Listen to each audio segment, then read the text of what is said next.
Yeah, and we're going to get to that next part there because there's two other areas that he's talking about along the line of contact that are really important to controlling the whatever happens next in Ukraine. What do you think about this theory that I've seen proffered on some pro-Russian channels that Putin has been aware of this from the beginning and he knew what needed to happen, but because he fears that it could eventually spawn a NATO-Russia war, that they wanted to wait and build up over a period of a year and a half or so huge stockpiles of all different kinds of missiles, armaments, artillery, air defense missiles, all kinds of things, and obviously drones, so that when they did make this big push, then all of a sudden NATO would be drained because they would have less stuff. And so that's what he's been playing for. That's obviously, I can't prove any of that, but that is one of the theories out there. What do you think? No, I think that's always been the case with him. He's always been concerned about it. And talking to people that have recently returned from Russia, they all make the point that people there are convinced of an inevitable war with Europe. And this, of course, is based on the vacuous statements by the buffoons who currently govern Western Europe. The average Russian doesn't understand that NATO is an empty facade. The average Russian is unaware that no one in their right mind in Germany or France or England is interested under any circumstances in marching east to fight the Russians in Ukraine. That's nonsense. What they hear, they tend to believe. It's similar to what we were just discussing about people in the West. Well, if you have all this military power and you can crush your opponent, why don't you do it? The flip side of the coin is all these Europeans that have nothing to talk about. You know, you ever hear that you're a Texan or ever hear the old expression, big hat, no cattle? Yeah. So that's what you're talking about in Western Europe. Big hats, no cattle. But the Russians are making the mistake of saying, we need to be cautious and careful. Now, I think that's waning. In other words, I do think that's losing currency in Russia, if for no other reason, because there's a great deal of anger over these strikes that have managed to penetrate Russian air and missile defenses in Russia. So I think there's a great deal of anger. There's now a lot of pressure that wasn't there. I do not know, though. Wish I were on receipt of the notes from the last General Staff meeting in Moscow, what they said in the Stavka. I don't know what they're discussing. But my impression is also, from the few sources I have, that the general officer leadership of the Russian military is very, very frustrated. They are very anxious to launch major offensives and crush this once and for all. Well, that certainly is in a lot of their military journals that have been able to get translated online through Google Translate. We'll see what's going to happen there. Let's move to the next area, though, because in the northeast corner in Kupiansk, that has been a big issue, too. About a year ago, Russians all but captured the city, and then a series of counterattacks pushed Russia back. And at the time, every time they do one, the West and Zelensky specifically say, we've got the Russians back on the run. But then after the headlines fade, they stop looking around, and then Russia starts moving back up. Putin addressed that and said what they're going to do next. The West grouping. It has a large area of responsibility. I will begin with the city of Kupiansk, against the backdrop of whose rear representatives of the Kiev regime like to arrange photo sessions. Our troops are at a distance of 2.5 to 4 to 5 kilometers from the western edge of the city. The enemy has already undertaken a number of counterattacks. It had no success. The settlement of Rubtsin, the next direction, the Rubtsov direction. On the left bank of the starry Oskol River, we have in fact practically blocked a mixed enemy grouping, numbering about 5,000 people. It is pressed against the river. The first tank army of the Russian armed forces is advancing and pressing the enemy from the north. The 3rd Motor Rifle Division is pressing from the east, and the 144th Division from the south. And until complete encirclement, everything there is under fire control. Until full final encirclement, about 2 kilometers remain.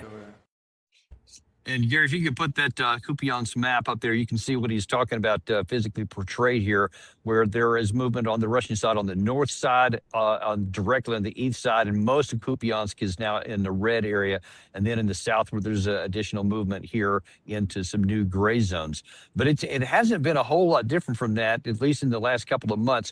Is this another area where we expect to see some actual movement coming up in the rest of the summer? Well, he pointed out that the areas that are to the west of Kupiansk, that you go back to that map and just look at that sort of, it looks like South America in outline, that's under fire control.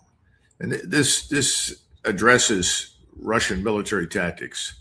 He's interested, has always been interested in, and remains interested in minimizing Russian losses and casualties. We keep exaggerating them out of all proportion to reality. They aren't heavy.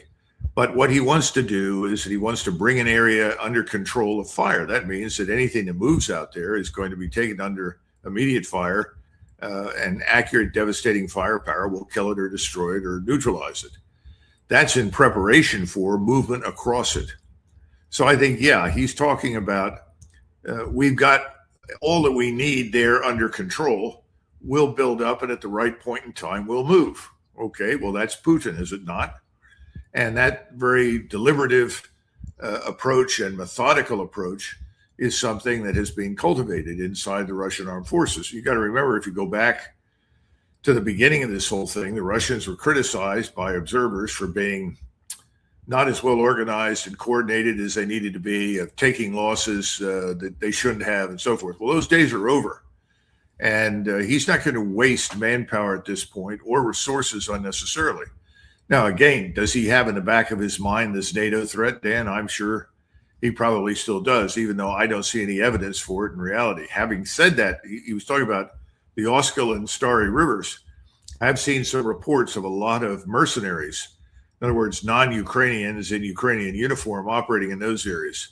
Saw a report recently there could be as many as 50,000 or more non-Ukrainians in uniform fighting inside the Ukrainian army on the ground. And this is not surprising. The Ukrainians are running out of manpower. It's easier to let MI6 and CIA pay the foreigners to come in and fight for Ukraine, which is what's happened. So I think that too is not lost on the Russians. And they made it very clear, if you're in Ukrainian uniform and you are a mercenary, you are going to be treated as the worst form of life on the planet, which means you're probably going to be executed. And you know, I just got to ask a question on that, Doug. Why in the world would anybody, I don't care how much money you put, when nobody can be disabused about how big the casualties are on the Ukraine side and how just meat grinders the front line especially is. Why do you think where do you get 50,000, if that's the number, or any number of thousand, willing to go into this for money when there's not much prospect they're going to be able to spend it? Well, Dan, I don't have the answer because I'm not somebody like that, and I'm not in that position. So I don't have an easy answer for it. The point is, they continue to find people that will do it.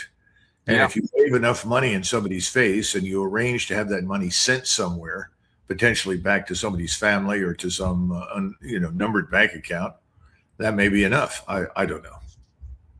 Well, I'm not one of them either.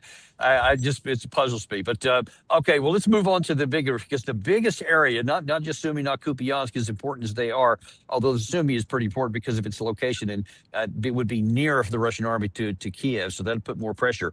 But really, the anchor of the entire Eastern Front is in the Slavyansk-Kramatorsk agglomeration, and that Putin gave a lot of interest to that one. The Third Army of the South grouping is moving toward the city of Slavyansk at a good pace. It entered the settlement of Nikolaevka. About 8 to 9 kilometers remain to Slavyansk itself. The offensive is proceeding successfully in 15 sectors.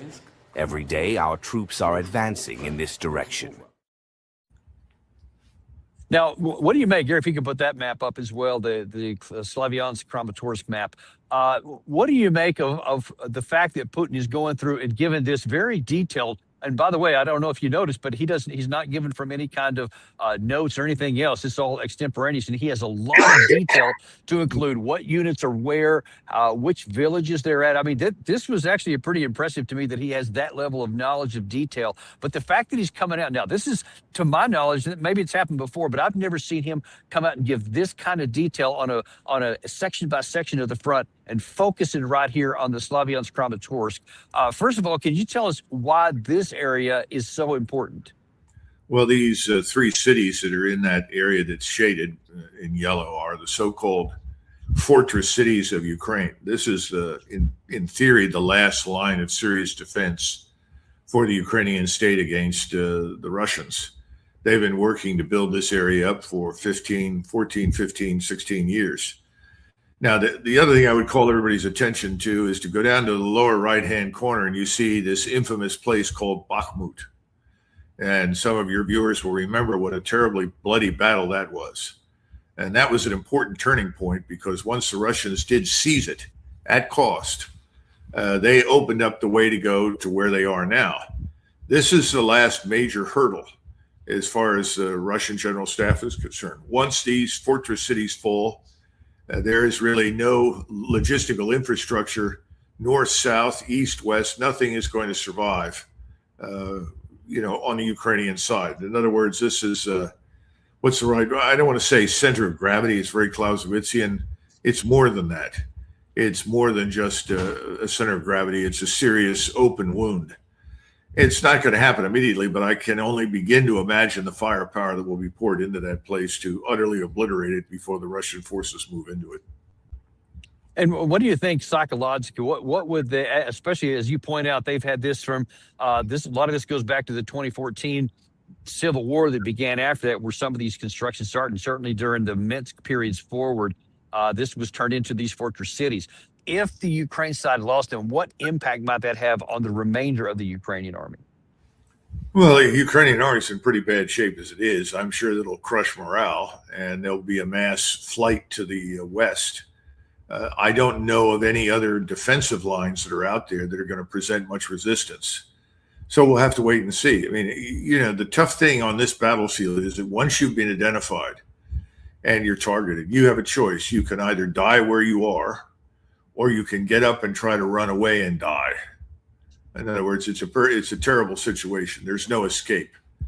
And that's what you want if you're attacking, and that's the position the Russians are in right now. So the people that are down in those fortress cities, they've had it. Their lives are going to run out very shortly. Now, having said all that, this is an important question. You say, well, what's the larger impact? In 1917, towards the end, when the government changed hands, Kerensky was pushed out, and in came the Bolsheviks. The Bolsheviks then decided they wanted to negotiate with the Imperial German General Staff, and so the German General Staff met with them in a town called Brest-Litovsk in what used to be eastern Poland, or very, very western Russia. Anyway, Brest-Litovsk was the site. And the Bolsheviks tried to negotiate for time. In other words, they weren't terribly serious. At the time, a General Hofmann, who was in charge, called Ludendorff, who was the chief of staff, and said, these criminals we're talking to, which is what they were, murderers, Bolsheviks, and so forth, they're wasting our time, and we need to get this over with. And Ludendorff said, fine. And then he sent 400,000 troops in the direction of Moscow. All of a sudden, Lenin sends Trotsky to Brest-Litovsk, tells Trotsky to sign whatever the Germans put in front of him and stop the war, because he knew he would not survive, and neither would the Bolshevik Revolution, if the Germans moved on Moscow. Now, I think that's something that Putin needs to learn from. He needs to understand the value of what the Germans did in 1918 in January. Because remember, those 400,000 troops were ultimately moved to the west. As it turned out, they couldn't tip the balance in Germany's favor because of us. We entered the war late. We came in 1918. The rest is history. But he needs to understand the value of being serious, to say, okay, enough's enough. March on Kiev. Head for Kiev. Be done with this. Now, if he wants to go to Odessa instead, that's fine. Kharkov, it's a non-entity. You can keep it under observation, but you've got to get to the jugular. You've got to demonstrate that you can do it. And that is really the message that he should be getting from everybody in the West, who's essentially say, see, you're not strong. See, you can't do anything. You're failing. All we have to do is keep supplying these, Ukrainian gangsters with whatever they want. You're never coming. Well, he's got to change that perception. He's got to do now what the Germans did in January 1918. If he does, he'll win. If he doesn't, this will drag on.